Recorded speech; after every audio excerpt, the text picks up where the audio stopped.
June, July, August ৩ মাস ধরে সুন্দরবনে প্রবেশে নিষেধাজ্ঞা চলছে। ১ সেপ্টেম্বর থেকে সবার জন্য উন্মুক্ত হচ্ছে বিশ্বের সবচেয়ে বড় এ ম্যানগ্রোভ বন।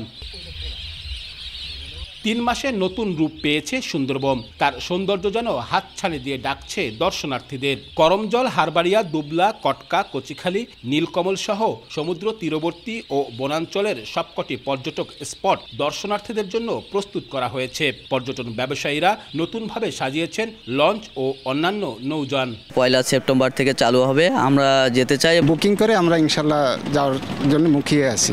আগ্রহ হচ্ছে রয়্যাল বেঙ্গল টাইগার মুক্তমনে দেখা। আমরা সাধারণত পার্কে বা চিড়িয়াখানায় দেখি। পর্যটনের সারাও যথেষ্ট ভালো, কারণ এখন দেশের পরিস্থিতি অনেক ভালো আছে, রাজনৈতিক অস্থিরতা নাই। বর্ষার মধ্যে সুন্দরবন যেটা অন্যরকম একটা মজা, জাহাজের ভিতরে পানি পড়ে, বৃষ্টি পড়ে, সেটাও দেখতে ভালো লাগে আর বনটাও দেখতে ভালো লাগে।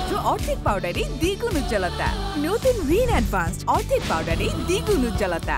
এদিকে বনে যাওয়ার জন্য জাল ও নৌকা সংস্কার সহ সব ধরনের প্রস্তুতি সেরে নিচ্ছেন খুলনা, বাগেরহাট ও সাতক্ষীরা অঞ্চলের জেলেরা। ৩ মাস যাইতে পারিনি, আমরা খুব কষ্টে দিন কাটাইছি। আমরা পার সার্ভে যাব, জঙ্গলে ইনকাম করব, বৈধভাবে আমরা জঙ্গলে যাব, মাছ পোনা ধরব।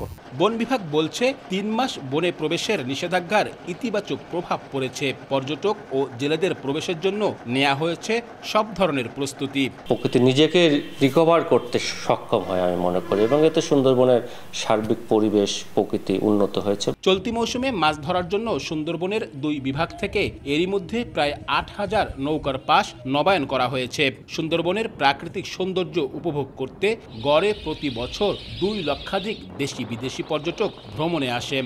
এ খাতে বছরে গড়ে 4 কোটি টাকা রাজস্ব আদায় করে বন বিভাগ। আব্দুল্লাহ আল মামুন রুবেল, সময় সংবাদ, খুলনা।